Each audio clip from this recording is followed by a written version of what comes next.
Hi hello ನಮಸ್ಕಾರ ಸ್ನೇಹಿತರೆ. ಕೊನೆಗೂ ಕೂಡ ಪ್ರಿಯಾ ಸುಳ್ಳಿನ ಕಂತೆ ಮನೆಯವರು ಮುಂದೆ ಬಯಲಾಗಿದೆ. ಹಾಗಿದ್ರೆ ಏನಾಯಿತು, ಏನು ಕಥೆ, ಇದು ಎಲ್ಲವನ್ನ ಕೂಡ ತಿಳ್ಕೊಬೇಕು ಅಂದರೆ ಈಗಲೇ ನಮ್ಮ ಈ ಚಾನಲ್ನ ಸಬ್ಸ್ಕ್ರೈಬ್ ಮಾಡಿ, ಹಾಗೆ ಈ ಒಂದು ವಿಡಿಯೋವನ್ನು ಪೂರ್ತಿಯಾಗಿ ನೋಡೋದನ್ನು ಯಾವುದೇ ಕಾರಣಕ್ಕೂ ಕೂಡ ಮರಿಬೇಡಿ.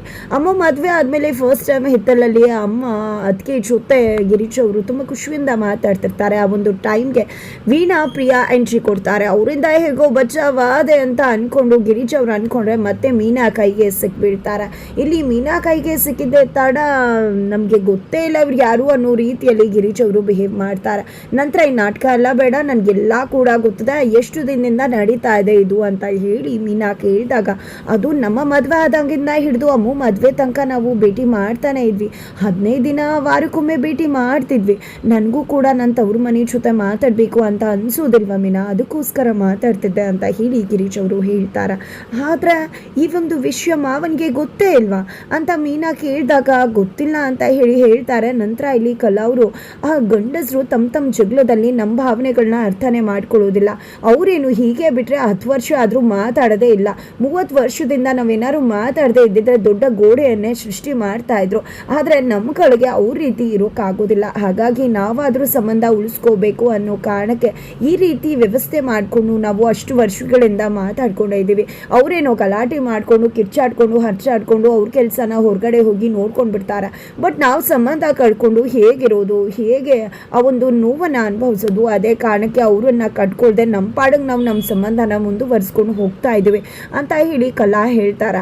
ಆದರೆ ಇಲ್ಲಿ ಮೀನಾ ಏನಾದರೂ ವಿಷಯನ ನಂದ ಅವ್ರಿಗೆ ಹೇಳಿಬಿಡ್ಬೋದು ಅನ್ನೋ ಕಾರಣಕ್ಕೆ ಇಲ್ಲಿ ಕಲಾ ಹಾಗೆ ಗಿರಿಜಾ ಎಲ್ಲರೂ ಕೂಡ ಹತ್ಕೊಂಡು ಡ್ರಾಮಾ ಮಾಡೋಕ್ಕೆ ಶುರು ಮಾಡ್ಕೋತಾರೆ. ಅಯ್ಯೋ ಏನು ಮಾಡೋದಮ್ಮ ಹಾಗೆ ಹೀಗೆ ಅಂತ ಹೇಳಿ ಫುಲ್ ಅಳ್ಕೊಂಡು ಮಾತಾಡ್ತಿದ್ದಾರೆ. ಸಾಕು ನಿಲ್ಲಿಸಿ ನಿಮ್ಮ ಅಳುವಿನ ಎಲ್ಲ ಒಂದು ನಾಟಕನ ನಾನು ಏನು ಹೋಗ್ಬಿಟ್ಟು ಮಾವಂಗೆ ಹೇಳ್ತೀನಿ ಅಂತ ಅಂದ್ಕೊಂಡು ಇಷ್ಟೊಂದೆಲ್ಲ ಹೈ ಡ್ರಾಮಾ ಮಾಡ್ತಿದ್ರ, ನಾನು ಯಾವುದೇ ಕಾರಣಕ್ಕೂ ಕೂಡ ಮಾವಂಗೆ ಈ ವಿಷಯ ಹೇಳೋದಿಲ್ಲ ಅಂತ ಹೇಳ್ತಾರೆ. ಈ ಒಂದು ಮಾತನ್ನ ಕೇಳಿದೆ ಗಿರಿಜಾ ಅಜ್ಜಿ ಹಾಗೆ ಕಲಾ ಅವ್ರಿಗೆ ತುಂಬ ಅಂದರೆ ತುಂಬ ಖುಷಿ ಆಗಿಬಿಡತ್ತೆ. ಹಾಗಿದ್ರೆ ಒಳ್ಳೇದಾಯ್ತಮ್ಮ, ನಿಂಗೆ ಎಷ್ಟು ಥ್ಯಾಂಕ್ಸ್ ಹೇಳಿದ್ರು ಕೂಡ ಸಾಕಾಗೋದಿಲ್ಲ ಅಂತ ಕೂಡ ಹೇಳ್ತಾರೆ. ಆದರೆ ಒಂದು ಕಂಡೀಷನ್, ಆ ಕಂಡೀಷನ್ಗೆ ನೀವು ಒಪ್ಕೊಂಡ್ರೆ ಮಾತ್ರ ನನ್ನ ಮಾವಂಗೆ ಹೇಳೋದಿಲ್ಲ, ಇಲ್ಲ ಅಂದರೆ ಖಂಡಿತ ನನ್ನ ಮಾವಂಗೆ ಈ ವಿಷಯ ಹೇಳಲೇಬೇಕಾಗತ್ತೆ ಅಂತ ಮೀನಾ ಹೇಳಿದಾಗ, ಏನು ಕಂಡೀಷನ್ ಮೀನಾ ಅಂತ ಹೇಳಿ ಗಿರೀಶ್ ಅವರು ಕೇಳ್ತಾರೆ. ಏನಿಲ್ಲ ಅತ್ತೆ ಕಂಡೀಷನ್ನು, ನೀವು ನಿಮ್ಮ ಒಂದು ಈ ಟ್ರೂಪಲ್ಲಿ ನನ್ನನ್ನು ಕೂಡ ಜಾಯಿನ್ ಮಾಡ್ಕೋಬೇಕು, ನಾನು ಕೂಡ ಇನ್ನು ಮುಂದೆ ನಿಮ್ಮ ಜೊತೆ ಗಾಸಿಪ್ ಗ್ಯಾಂಗಲ್ಲಿ ಒಬ್ಳಾಗಿರಬೇಕು ಅಷ್ಟೇ. ಆ ರೀತಿ ಮಾಡಿಕೊಂಡ್ರೆ ಮಾತ್ರ ನಾನು ನಂದ ಮಾವಂಗೆ ಯಾವುದೇ ವಿಷಯ ಹೇಳುವುದಿಲ್ಲ ಅಂದಾಗ, ಅಯ್ಯೋ ಅಷ್ಟೇ ತಾನೇ, ಅದಕ್ಕೆ ಇಷ್ಟೊಂದೆಲ್ಲ ಹೇಳ್ತಿದ್ಯಾ ಮಗಳ, ನೀನು ಕೂಡ ಇನ್ನು ಮುಂದೆ ನಮ್ಮ ಗ್ಯಾಂಗಲ್ಲಿ ಒಬ್ಳು ಅಂತ ಹೇಳಿ ಗಿರೀಶ್ ಅವರು ಹೇಳ್ತಾರೆ. ಕಲಾ ಮೀನಾ ಹಾಗೆ ಅಜ್ಜಿ ಎಲ್ಲರೂ ಕೂಡ ತುಂಬಾ ಖುಷಿ ಆಗ್ತಾರೆ. ತದನಂತರ ಆಯ್ತ ಕಡೆ ಇಂದ್ರ ಅವರು ತನ್ನ ಅಕ್ಕನ ರೂಮ್ಗೆ ಹೋಗಿದೆ, ಕಲಾ ರೂಮ್ಗೆ ಹೋಗಿದೆ. ಒಡವೆ ಎಲ್ಲವನ್ನ ಕೂಡ ಚೆಕ್ ಮಾಡ್ತಾರೆ. ಒಡವೆ ಇಲ್ಲ ಅಂತ ಗೊತ್ತಾಗುತ್ತೆ. ಖಂಡಿತವಾಗ್ಲೂ ಇವರು ಅಮ್ಮಗೆ ಒಡವೆ ಕೊಟ್ಟಿರ್ತಾರೆ. ರೆಡ್ ಹ್ಯಾಂಡ್ ಆಗಿ ಹಿಡಿದಾಕ್ಬೇಕು ಅಂತ ಅನ್ಕೊಂಡಿದ್ದೆ ತನ್ನ ಮಗಳ ಹತ್ರ, ಇವತ್ತು ನೋಡು ನಿನ್ಗೆ ಒಳ್ಳೆ ಸಿನಿಮಾ ತೋರಿಸ್ತೀನಿ ಅಂತ ಹೇಳಿ ಹೇಳ್ತಿದ್ದಾರೆ. ನಂತರ ಇಲ್ಲಿ ಅಮ್ಮು ಹೋಗ್ಬೇಕಾದ್ರೆ ತನ್ನ ಅಮ್ಮನ್ನ ನೋಡ್ದಾಗತ್ತೆ. ಹಾಗಾಗಿ ಅಮ್ಮ ಅನ್ಕೊಂಡು ಬರ್ತಿದ್ದಾಳೆ. ಈ ಕಡೆ ಕಲಾ ಅವ್ರನ್ನ, ಅಯ್ಯೋ ಅಮ್ಮು ಬರ್ತಿದ್ದಾಳೆ ಇರಿ ಅದಕ್ಕೆ ಮಾತಾಡ್ಕೊಂಡು ಹೋಗಿ ಅಂತ ಗಿರೀಶ್ ಅವ್ರು ಹೇಳಿದಾಗ, ಬೇಡ ಬನ್ನಿ ಅತ್ತೆ ಅಂತ ಹೇಳಿ ಅತ್ತೆಯನ್ನ ಕರ್ಕೊಂಡು ಕಲಾ ಅವರು ಅಲ್ಲಿಂದ ಹೊರಟ್ಬಿಟ್ಟು ಮನೆಗೆ ಬರ್ತಾರೆ.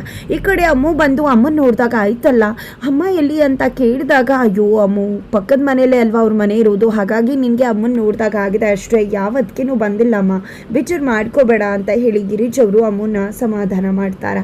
ಇತ್ತ ಕಡೆ ಇಂದ್ರ ಅವರು ಅಜ್ಜಿ ಮತ್ತು ಕಲಾ ಅವರು ಬರ್ತಿದ್ದಾಗೆ, ಎಲ್ಲಿ ಹೋಗಿದ್ರಿ ನೀವು, ನಾನು ಅಷ್ಟೆಲ್ಲ ಕರೆದ್ರೂ ಕೂಡ ಕಾಣಲೇ ಇಲ್ವಲ್ಲ ಅಂದಾಗ, ಹೊರಗಡೆ ತರಕಾರಿ ತರೋಕೆ ಹೋಗಿದ್ವಿ ಕಣೆ ಅಂತ ಹೇಳಿ ಅಜ್ಜಿ ಹೇಳ್ತಾರೆ. ಹೌದಾ, ಹಾಗಿದ್ರೆ ಎಲ್ಲಿ ತರಕಾರಿ ಅಂತ ಇಂದ್ರ ಅವ್ರು ಕೇಳಿದಕ್ಕೆ, ಅಯ್ಯೋ ತರಕಾರಿ ಒಂದು ಸ್ವಲ್ಪ ಕೂಡ ಚೆನ್ನಾಗಿರ್ಲಿಲ್ಲ, ಅದಕ್ಕೆ ಬೈದು ನಾಳೆಯಿಂದ ಒಳ್ಳೆ ತರಕಾರಿ ತೊಗೊಂಡು ಬಾ ಅಂತ ಹೇಳಿ ಕಳಿಸಿದ್ದೀನಿ ಅಂತ ಅಜ್ಜಿ ಹೇಳಿದಾಗ, ಹೌದಾ ಸರಿ ಆಯಿತು ಬಿಡಿ, ಅಯ್ಯೋ ಅಕ್ಕ ನಾನು ಒಂದು ಕಿಟಿ ಪಾರ್ಟಿಗೆ ಹೋಗಬೇಕಾಗಿದೆ, ಅದಕ್ಕೋಸ್ಕರ ನಂದೇ ಆ ಒಡವೆಗಳನ್ನ ಎಷ್ಟು ದಿನ ಅಂತ ಹಾಕ್ಕೊಂಡು ಹೋಗೋದು, ಸ್ವಲ್ಪ ಚೇಂಜಸ್ ಇರಲಿ ಅನ್ನೋ ಕಾರಣಕ್ಕೆ ನಿಮ್ಮ ಒಡವೆ ಕೊಡ್ತೀರಾ, ಹಾಕ್ಕೊಂಡು ಹೋಗ್ತೀನಿ ಅಂತ ಹೇಳಿದಾಗ, ಸರಿ ಆಯಿತು ಕೊಡ್ತೀನಿ ಅಂತ ತುಂಬ ಕನ್ಫ್ಯೂಷನಲ್ಲೇ ಕಲಾ ಅವರು ಹೇಳ್ತಾರೆ. ಬನ್ನಿ ಅಕ್ಕ ಕೊಡ್ತೀನಿ ಅಂದ್ಬಿಟ್ಟು ಸುಮ್ಮನೆ ಇದ್ದೀರಲ್ಲ ಬನ್ನಿ ಅಂತ ಹೇಳಿ ಇಲ್ಲಿ ಇಂದ್ರ ಅವರು ಕಲಾ ಅವ್ರನ್ನ ಕರ್ಕೊಂಡು ಅವ್ರ ರೂಮ್ಗೆ ಎಳ್ಕೊಂಡು ಹೋಗ್ತಾರೆ.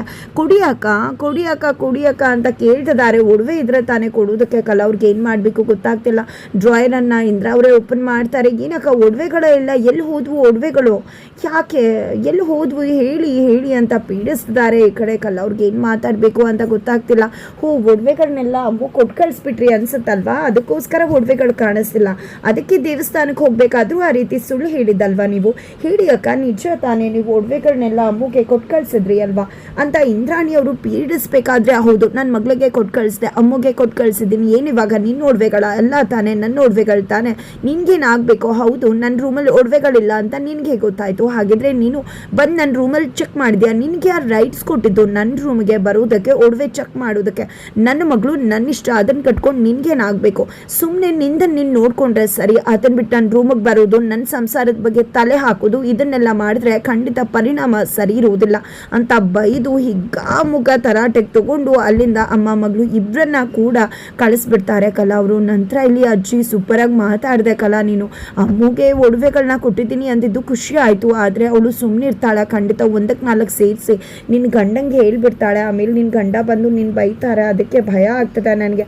ಅಂದಾಗ, ಅತ್ತೆ ನಾನು ಏನಾದ್ರು ತಪ್ಪು ಮಾಡಿದ್ನ ಅಂದಾಗ, ಇಲ್ಲಮ್ಮ ನೀನೇನು ತಪ್ಪು ಮಾಡಿಲ್ಲ, ಆದರೆ ಸೂರ್ಯಂಗೆ ಗೊತ್ತಾಗುತ್ತೆ ಅನ್ನೋದೇ ಗಾಬರಿ ಆಗ್ತಿರೋದು ಅಂದಾಗ, ಪರವಾಗಿಲ್ಲ ಬಿಡಿ ನಾನೇನು ತಪ್ಪು ಮಾಡಿಲ್ವಲ್ಲ, ತಪ್ಪು ಮಾಡಿದ್ರೆ ಹೆದರ್ಕೋಬೇಕು, ಸತ್ಯ ಹೇಳೋದಕ್ಕೆ ಯಾಕೆ ಹೆದರ್ಕೋಬೇಕು ಅಂತ ಹೇಳಿ ಇಲ್ಲಿ ಕಲಾ ಅವರು ತಿಳಿಸ್ತಾರೆ. ನಂತರ ಇಲ್ಲಿ ನಂದವರು ಮನೆಗೆ ಬರ್ತಾರೆ, ವೀಣವರು ಕೂಡ ಇರ್ತಾರೆ. ಯಾವಾಗ ಬಂದರೆ ನಿಮ್ಗೊಂದು ವಿಷಯ ಹೇಳಬೇಕಿತ್ತು, ಒಡವೆಗಳನ್ನ ಲಾಕರಲ್ಲಿ ಇಟ್ಟಿದ್ದೀವಿ, ನಿಮ್ಮ ಒಡವೆಗಳನ್ನ ಕೂಡ ನಿಮ್ಮ ಒಂದು ಮಾತು ಕೇಳಲಿಲ್ಲ, ಕ್ಷಮಿಸ್ಬಿಡಿ ಅಂದಾಗ, ಅಯ್ಯೋ ಪರವಾಗಿಲ್ಲ ಬಿಡಿ ಅಣ್ಣ, ಅದರಲ್ಲಿ ಏನಿದೆ, ನಾನು ಒಡವೆಗಳನ್ನ ಲಾಕರಲ್ಲಿ ಇಡಬೇಕು ಅಂತಾನೆ ಅಂದ್ಕೊಂಡಿದ್ದೆ, ನೀವು ಇಟ್ಟಿದ್ದೀರಾ ಅಲ್ವಾ, ಒಳ್ಳೆಯದೇ ಆಯಿತು ಅಂತ ಹೇಳಿ ವೀಣವರು ತಿಳಿಸ್ತಾರೆ. ನಂತರ ಮೀನಾ ಹೋಗೋದಕ್ಕೆ ಎಲ್ಲ ರೆಡಿ ಮಾಡ್ಕೊಂಡೆ ಅಮ್ಮ ಅಂತ ನಂದವರು ಕೇಳಿದಕ್ಕೆ, ಹಾಂ ಮಾವ ನಾಳಿದ್ದೇ ಹೋಗ್ತಿದ್ದೀನಲ್ವಾ, ರೆಡಿ ಮಾಡಿಕೊಂಡೆ ಅಂತ ಮೀನಾ ಹೇಳ್ತಾರೆ. ಅಣ್ಣ ಒಂದು ಮಾತು ಕೇಳ್ತೀನಿ, ಮೀನಾ ಮತ್ತು ಕೇಶವ ಇವಾಗ ಮದುವೆ ಆಗಿರುವುದಲ್ಲ, ಆದರೆ ಮಾಧವ ಮತ್ತು ಪ್ರಿಯಾ ಈಗಲೇ ಮದುವೆ ಆಗಿರೋದು, ಅವರೇ ಹೊರಗಡೆ ಹೋಗ್ತಿದ್ದಾರೆ, ಇವರನ್ನು ಕೂಡ ಹೊರಗಡೆ ಕಳಿಸ್ಬಹುದಲ್ವಾ, ಇವ್ರದ್ದು ಲವ್ ಮ್ಯಾರೇಜ್ ಕೂಡ ಅಲ್ಲ, ಒಂದಿಷ್ಟು ಸಮಯ ಒಟ್ಟಿಗೆ ಕಳೆದಾಗ ಆಗತ್ತೆ ಅಂತ ಹೇಳಿದಾಗ, ಸರಿ ಆಯಿತು ದೇವಸ್ಥಾನಕ್ಕೆ ಹೋಗಿ ಬರಲಿ ಬಿಡಿ ಅಂತ ನಂದವ್ರು ಹೇಳ್ತಾರೆ. ಆದರೆ ಇಲ್ಲಿ ದೇವಸ್ಥಾನಕ್ಕೆ ಬೇಡ ರೀ, ದೇವಸ್ಥಾನಕ್ಕೆ ಅವರು ಹೋಗ್ತಾನೆ ಇರ್ತಾರೆ, ಇನ್ನೂ ಅವರು ಯಂಗ್ಸ್ಟರ್ಸು, ಅವ್ರನ್ನ ಮಾಲು ಫಿಲಿಮ್ಗೋ ಅಂತ ಕಳಿಸ್ಕೊಡಿ ಅಂತ ಗಿರೀಶ್ ಅವರು ಹೇಳಿದಾಗ, ಯಾಕೆ ದೇವಸ್ಥಾನಕ್ಕೆ ವಯಸ್ಸಾಗಿರೋರೇ ಹೋಗಬೇಕಾ, ಯಾಕೆ ಇವ್ರು ಹೋಗಬಾರ್ದಾ ಅಂದಾಗ, ಅಯ್ಯೋ ಅದು ಹಾಗಲ್ಲ ಅಣ್ಣ, ಹೋಗ್ಬೋದು, ಈಗ ತಾನೇ ನಾನು ಪ್ರಿಯಾನ ದೇವಸ್ಥಾನಕ್ಕೆ ಕರ್ಕೊಂಡು ಹೋಗಿ ಬಂದೆ, ಅಲ್ಲಿಗೇನು ಹೋಗ್ತಾನೆ ಇರಬಹುದಲ್ವಾ, ಅದಕ್ಕೋಸ್ಕರ ಅಷ್ಟೇ ಹೇಳಿದೆ ಅಂದಾಗ, ಸರಿ ಆಯಿತು ಬಿಡಿ, ನನ್ನ ಕಡೆಯವ್ರದ್ದು ರಾಜ್ಕುಮಾರ ಥಿಯೇಟರ್ ಅಂತ ಇದೆ, ಅವ್ರಿಗೆ ಕಾಲ್ ಮಾಡಿ ಬುಕ್ ಮಾಡ್ತೀನಿ ಅಂತ ಫೋನ್ ಮಾಡ್ತಾರೆ, ರಿಸೀವ್ ಮಾಡೋದಿಲ್ಲ.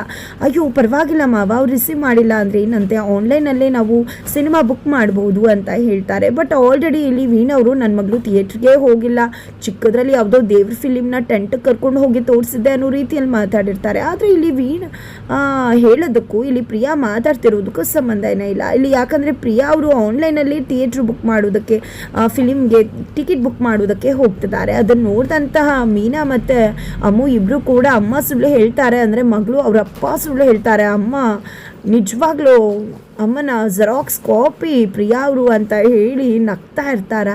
ಅಷ್ಟರಲ್ಲಿ ಇಲ್ಲಿ ಪ್ರಿಯಾ ಎಲ್ಲನೂ ಬುಕ್ ಮಾಡಿದೆ, 1200 ರೂಪಾಯಿ ಅಷ್ಟು ದುಡ್ಡನ್ನು ಖರ್ಚು ಮಾಡಿಬಿಡ್ತಾರೆ. 1200 ಆಯಿತಾ ಅಂತ ಹೇಳಿ ನಂದವ್ರು ಕೇಳಿದಾಗ, ಹೌದು ಮಾವ ಕೂಲ್ ಡ್ರಿಂಕ್ಸ್ ಎಲ್ಲ ಪಾಪ್ಕಾರ್ನ್ ಸೇರಿ ಅಷ್ಟೇ ಆಗಿದ್ದು, ಅಷ್ಟೇ ಆಗೋದಲ್ವಾ ಅಂತ ಪ್ರಿಯಾ ಹೇಳ್ತಾರೆ. ವೀಣವ್ರು ಕೂಡ ಈಗ ಹೋಗೋ ಫಿಲಿಮ್ಸ್ಗೆ 2000 ರೂಪಾಯಿ ಎತ್ತಿಟ್ಟು ಬಿಡಬೇಕು ನಾವು ಅಂತ ಕೂಡ ಹೇಳ್ತಾರೆ. ಅಯ್ಯೋ ಇದು ಒಂದು ದಿನದ ನಮ್ಮೆಲ್ಲರ ಮನೆಯವ್ರಿಗೂ ಆಗ್ತಾ ಇತ್ತಲ್ಲ ಅಂತ ನಂದವ್ರು ಅಂದಾಗ, ಮಾಧವ ಕ್ಯಾನ್ಸಲ್ ಮಾಡಿಬಿಡು ಪ್ರಿಯಾ ಅಂತ ಹೇಳ್ತಾರೆ. ಬಟ್ ಇಲ್ಲಿ ನಂದವರು ಬುಕ್ ಆಗಿದೆಯಲ್ಲ ಬಿಡಿ, ಹೋಗಿ ಬನ್ನಿ ಅಂತ ತುಂಬ ಬೇಜಾರಲ್ಲೇ ಹೇಳ್ತಾರೆ. ಪ್ರಿಯಾಗಂತೂ ಫುಲ್ ಖುಷಿ ಆಗಿಬಿಡತ್ತೆ.